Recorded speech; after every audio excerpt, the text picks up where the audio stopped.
atau kekanak-kanakan dalam kerohanian. Bagaimana yang dikatakan dengan kekanak-kanakan dalam kerohaniannya?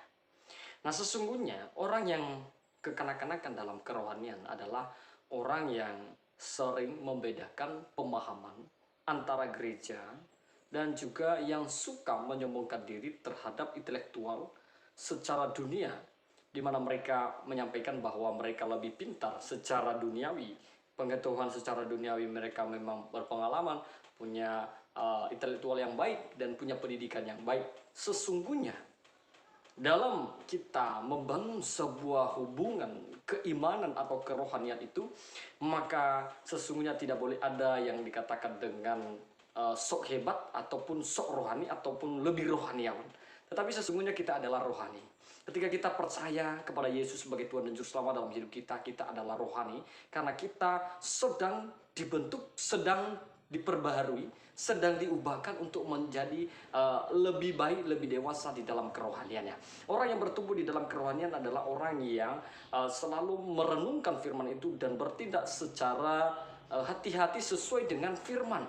Maka kedewasaan itu bukan secara instan, tetapi dia membutuhkan proses yang begitu lama, dia membutuhkan waktu yang sangat lama memproses kita. Kita akan semakin diasah dengan penderitaan, dengan masalah, dengan problema hidup, sehingga melalui itu kita semakin kuat di dalam iman percaya kepada Tuhan. Maka itulah yang dikatakan dengan pertumbuhan rohani, semakin hari semakin dewasa. Tetapi yang dikatakan dengan bayi rohani adalah orang yang selalu menganggap dirinya benar, orang yang selalu menganggap kerohanian lebih baik daripada orang lain, orang yang menyepelekan pelayanan karena yang merasa sudah mampu dan sudah merasa bisa segalanya. Nah, kemudian tentunya kita belajar dari kebenaran firman Tuhan, di mana kita melihat di dalam 1 Korintus 3 ayat 1 sampai ayatnya yang ke-9. Di sini Paulus menyampaikan kepada jemaat di Korintus tentang kekanak-kanakan kerohanian mereka di dalam melayani Tuhan. Nah, kemudian saudara, kita melihat di dalam ayat yang pertama dikatakan di situ, dan aku saudara-saudara pada waktu itu tidak dapat berbicara dengan kamu seperti dengan manusia rohani, tetapi hanya dengan manusia duniawi yang belum dewasa dalam Kristus. Susulah yang kuberikan kepadamu bukan makanan keras, sebab kamu belum dapat menerimanya, dan sekarang pun kamu belum dapat menerimanya, karena kamu masih manusia duniawi. Sebab jika di antara kamu ada iri hati dan perselisihan, bukankah hal itu menunjukkan bahwa kamu manusia duniawi dan bahwa kamu hidup secara manusiawi? Nah, di sini Paulus menjelaskan kepada jemaat di Korintus, saudara, bahwasanya mereka mendapatkan pemahaman dari Paulus pada waktu di mana Paulus mengajarkan kepada mereka. Mereka diajarkan dengan sangat sederhana, dengan secara duniawi, di mana mereka belum mampu menerima firman itu secara keras ataupun pengajaran firman Tuhan yang sesungguhnya.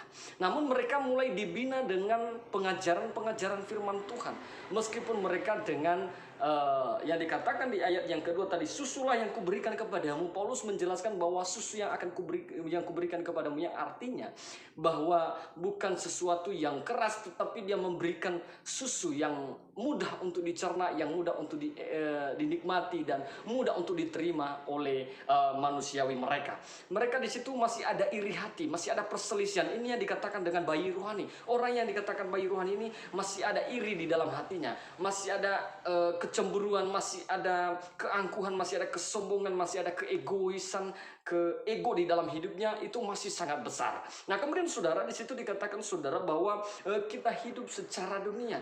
Orang yang hidup secara dunia ini saudara adalah orang yang masih bayi rohani, yang artinya sudah percaya kepada Tuhan tetapi masih hidup dengan dunia, yang artinya dia masih suka mencampur adukan kehidupan rohani dengan kehidupan di dalam dunia.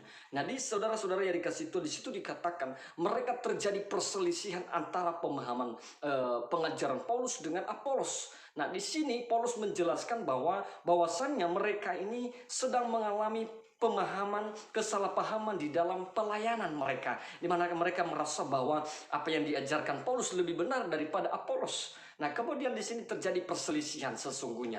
Nah, di sini Paulus menjelaskan bahwasanya mereka memang kekanak-kanakan di dalam kerohanian mereka, sehingga mereka secara dunia memang mereka dianggap lebih hebat, punya kelebihan-kelebihan tertentu. Tetapi sesungguhnya di dalam pengajaran firman Tuhan, mereka ini masih di dalam kekanak-kanakan. Nah, kemudian kita melihat di sini, saudara, di ayat keempat dikatakan, karena jika yang seorang berkata, aku dari golongan Paulus, dan yang lain berkata, aku dari golongan Apolos, bukankah hal itu menunjukkan bahwa kamu manusia duniawi yang bukan rohani? Jadi, ketika ada perselisihan, Paulus menjelaskan bahwa jika ada yang mengatakan aku dari golongan Apolos, bukan hal itu menunjukkan bahwa kamu manusia duniawi, bukan rohani. Ya, di sini mengatakan bahwa mereka merasa lebih benar, mereka merasa lebih rohani. Nah, tentu kita melihat sekarang relevansinya yang terjadi di dunia ini, yang terjadi di seluruh umat Kristiani, di mana dalam perbedaan organisasi mereka merasa bahwa gereja mereka paling benar, gereja itu salah, gereja mereka yang paling rohaniawan, paling didengar Tuhan, dan gembala mereka paling bagus, paling hebat, paling luar biasa. Tapi sesungguhnya secara intelektual mungkin saja ia diakui oleh manusia duniawi, tapi sesungguhnya di dalam pelayanan ini semuanya itu diperhitungkan sesuai dengan hasil pekerjaan masing-masing, maka menerima upahnya sesuai dengan pelayanannya masing-masing. Kita melihat, saudara, di ayat yang kelima, jadi apakah Apolos, apakah Paulus pelayan-pelayan Tuhan yang olehnya kamu menjadi percaya, masing-masing menurut jalan yang diberikan Tuhan kepadanya? Aku menanam, Apolos menyiram, tetapi Allah yang memberikan pertumbuhan. Di sini Paulus menjelaskan bahwa Paulus menanam, lalu Apolos itu menyiram. Nah, ada yang menanam, ada yang menyiram, tetapi yang memberikan pertumbuhan itu adalah Allah. Jadi, saudara yang dikasihi Tuhan, yang memberikan pertumbuhan rohani kita ini Allah, bukan hamba Tuhan, bukan gereja, tetapi Allah. Bagaimana Allah membuat kita semakin bertumbuh? Yaitu melalui perenungan firman. Ketika kita merenungkan firman, kita mendapatkan pencerahan dan semakin mendewasakan kita di dalam kehidupan kita. Nah, kemudian saudara dikatakan di ayat selanjutnya, aku menanam, Apolos menyiram, tetapi Allah yang memberikan pertumbuhan. Karena itu, yang penting bukanlah yang mana atau yang menyiram, yang menanam atau yang menyiram, melainkan Allah yang memberi pertumbuhan. Baik yang menanam maupun yang menyiram adalah sama, dan masing-masing akan menerima upahnya sesuai dengan pekerjaannya sendiri. Karena kami adalah kawan sekerja Allah, kamu adalah ladang Allah, bangunan Allah. Nah, di sini Paulus menjelaskan, saudara yang dikasihi Tuhan, dikatakan sama-sama dan masing-masing akan menerima upahnya. Jadi setiap hamba Tuhan, ada yang menanam, ada yang menabur, ada yang menuai, ada yang menyiram. Jadi saudara yang dikasihi Tuhan, setiap kali hamba Tuhan, semua hamba Tuhan memberikan pengajaran tentang firman Tuhan, bukan berarti hamba Tuhan ini rohani, bukan berarti gereja ini lebih rohani, lebih baik dari gereja ini, dan menjadi sebuah perbedaan dalam sebuah gereja. Tetapi sesungguhnya di sini Tuhan sampaikan kepada kita, Paulus menyampaikan kepada kita bahwa semuanya sama, nanti masing-masing akan mendapatkan upahnya. Di mana umat Allah itu adalah ladang Allah, di mana ladang Allah ini kita adalah seorang pekerjanya. Kita sebagai hamba Tuhan adalah pekerja ladangnya Tuhan, sehingga apa yang hasil daripada pekerjaan kita ini, kita dapatkan upahnya kepada Allah.